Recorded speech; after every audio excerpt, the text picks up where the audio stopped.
안녕하세요. 자, 이번 영상이 제가 여러분께 전해드린 100번째 영상입니다. 그래서 오늘은 이제 조금 그동안 이제 조선시대사의 이제 중요한 사건이라든가 아니면 이런 것들 중심으로 이야기를 했는데, 조금 이제 현실과도 관련된 또 주변 국가와도 관련된 이제 그런 좀 약간 큰 이야기를 한번 좀 살펴볼까 합니다. 중국 이야기를 좀 해볼까 하는데요. 중국에 있어서 여러 가지 문제들이 있지만, 이제 소수민족 문제가 중국에서는 굉장히 대내적으로는 중요한 해결 과제 중에 하나입니다. 중국은 56개국으로 이루어진 이제 다민족 국가거든요.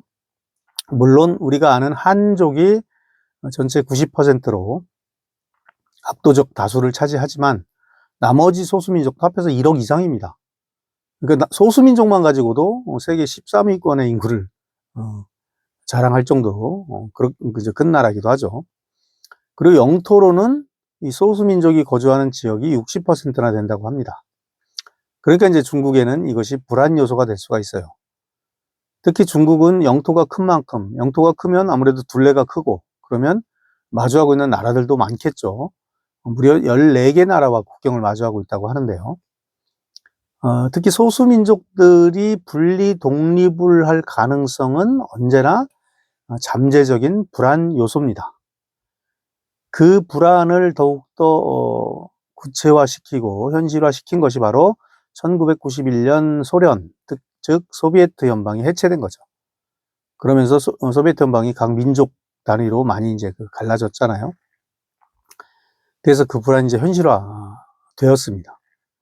그래서 이 소수민족들의 분리 독립 움직임을 중국 당국은 국가의 핵심 이익의 침해 행위다 해서 아주 강경히 대처하는 그런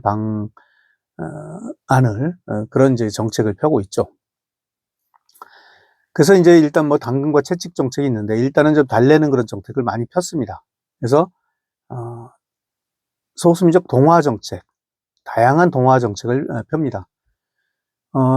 요즘엔 아마 폐지된 걸로 알고 있지만, 얼마 전까지 중국은 한자녀 갖기 운동을 폈죠. 그래서 인구가 폭발하는 것을 이제 막기 위해서 자녀를 한 명만 갖도록 했는데, 이 한자녀 인구 정책을 강행할 때도 소수민족은 예외였습니다. 소수민족은 두 자녀 이상을 갖는 것을 허용을 했던 거죠.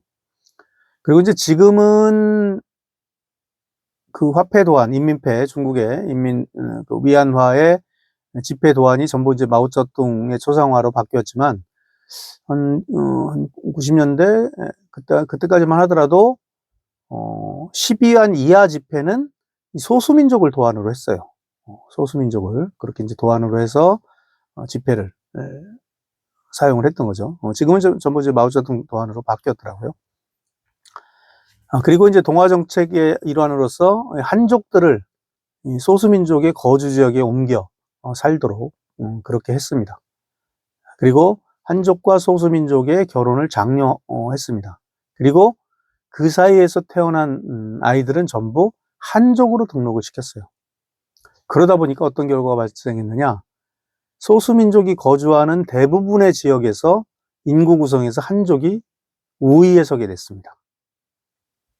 물론 지금의 중국 현실에서는 상당히 희박하지만, 불가능하지만, 주민투표로 분리독립을 결정한다고 하더라도 분리독립이 단행될 가능성이 없어진 거죠. 한족이 전부 다 다수니까요. 그 다음으로 좀 더 근본적인 대책, 이론적인 대책, 이런 것들을 또 마련합니다. 앞에 얘기했던 소수민족 정책이 약간 현실적인 정책, 그리고 약간 대증적인 정책이라면, 이것이 이제 역사 분야에서 나온 중국판 이른바 역사 바로 세우기랄까요? 그것이 바로 이제 그런 이론이 통일적 다민족 국가론입니다. 중국의 이제 역사 정치 이론 중에 하나인데, 그 내용이 뭐냐? 중국은 아주 고대로부터 다민족으로 구성된 나라였지만 정치적으로는 통일되었던 하나의 국가를 이루어왔다. 그래서 통일적 다민족 국가다. 이게 통일적이라는 의미는 뭐냐?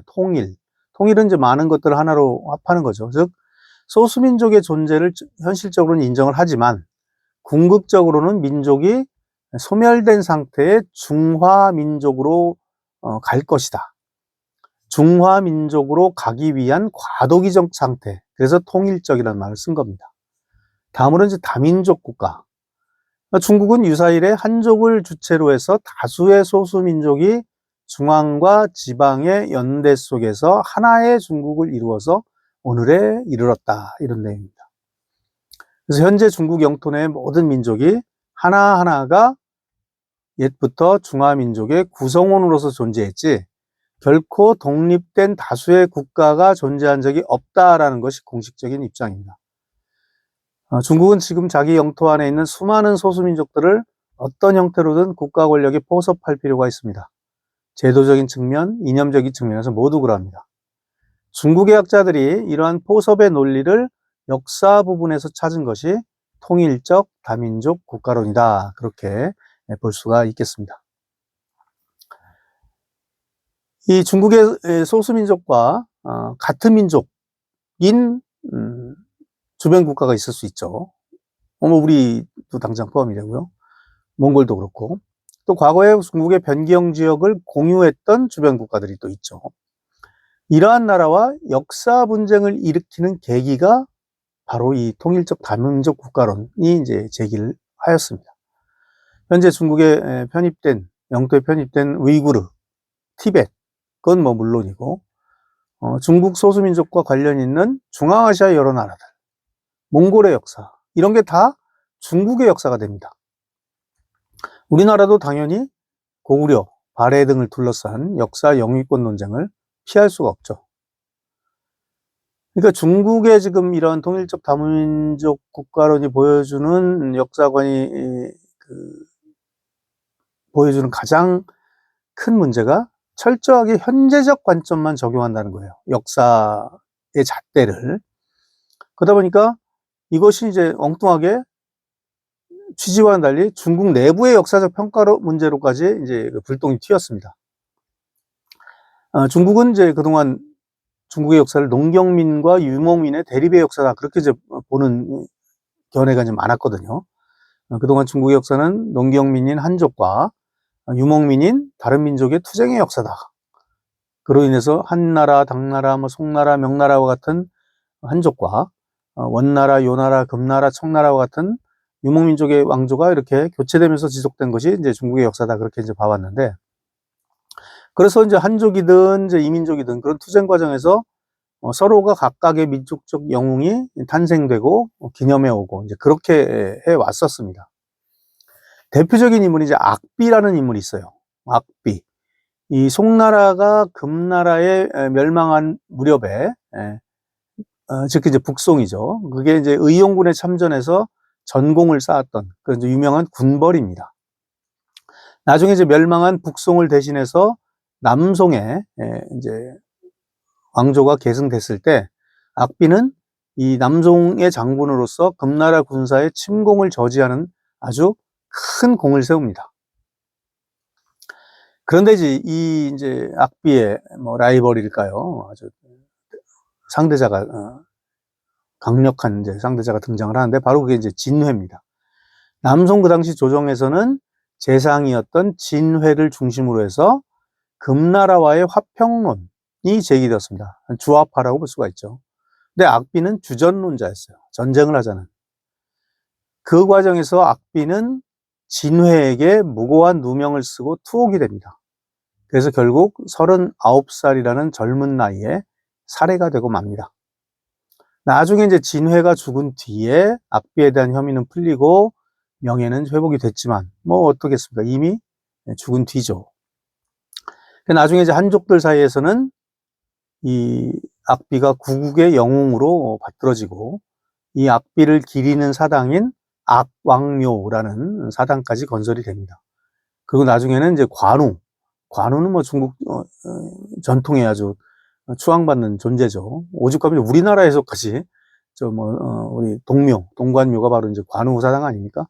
그래서 관우와 악비를 함께 모시는 무묘라는 그런 이제 사당까지 생길 정도였습니다.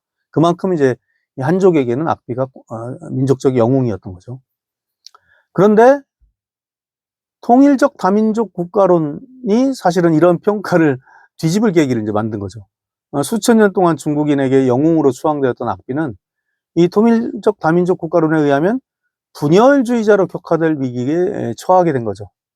반대로 수천 년을 중국 역사에서 아주 대표적인 간신으로 평가받던 진회는 유연한 외교로 국가를 대환란에서 구한 인물로 그렇게 재평가 가능성이 또 대두하고 있습니다.